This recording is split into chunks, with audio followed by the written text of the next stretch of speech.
Welcome to the Real News Network. I'm Jessica Devereaux in Baltimore. Hundreds of pro-Russian protesters have seized public buildings in eastern Ukrainian cities. They're demanding referendums to secede from Ukraine in order to become a part of Russia. Ukrainian officials have blamed Putin for this continued unrest, but it should be noted that Ukraine is a major transit route for natural gas exports to Europe from Russia. And now Russia is warning Ukrainian officials that they need to pay back the $2.2 billion debt owed to the Russian natural gas company Gazprom. German and French officials are also working towards a quick implementation of a $14 to $18 billion international monetary fund loan package to the Ukraine.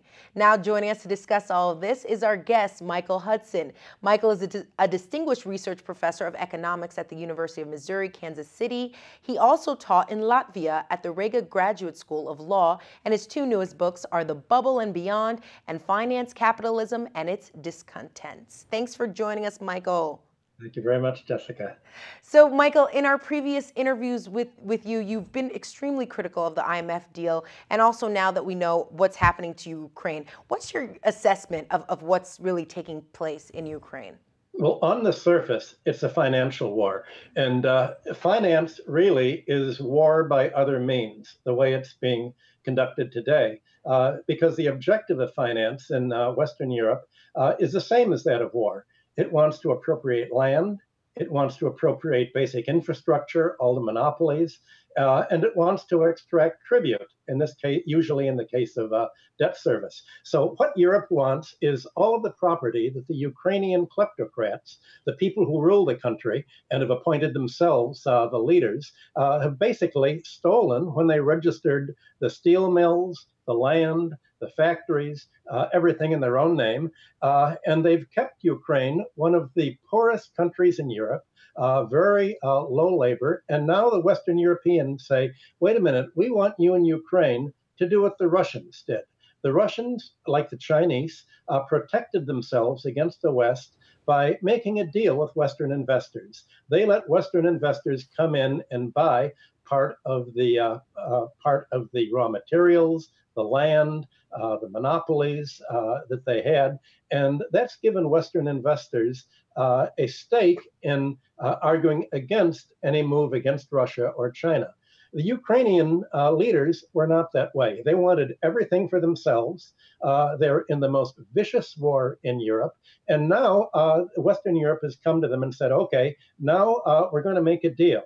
We're going to let you keep what you have, but you have to sell us part of what you have. And we want you now we're trying to encircle Russia. We want you to make a very anti-Russian move.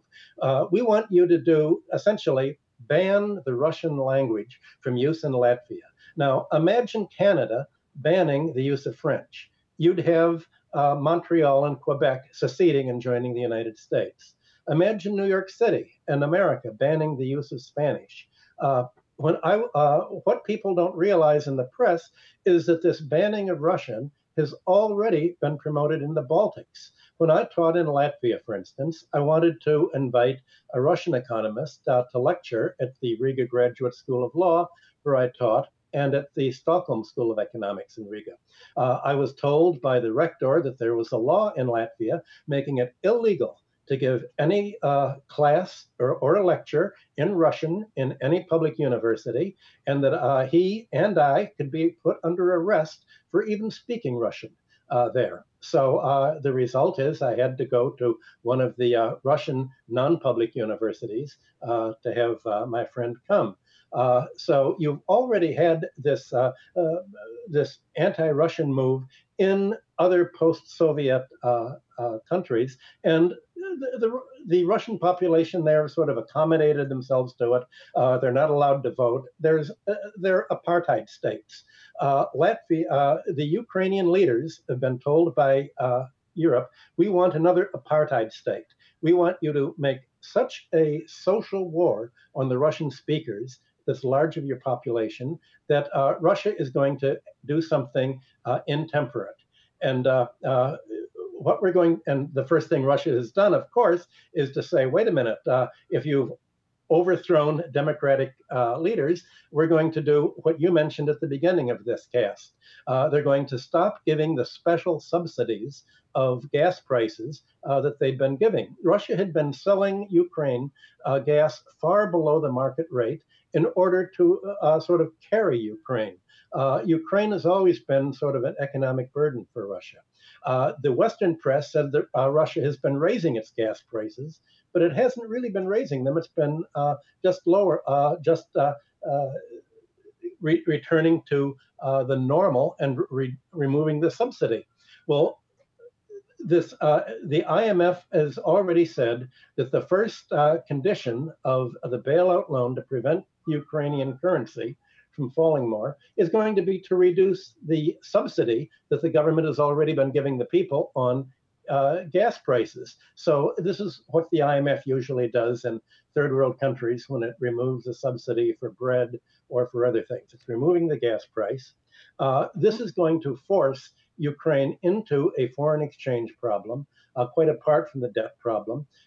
And earlier this week, George Soros wrote an article in the New York Review of Books where he outlines what he thinks should be done for the Ukraine. And basically what he says, and I'll quote what he says at the end of the article.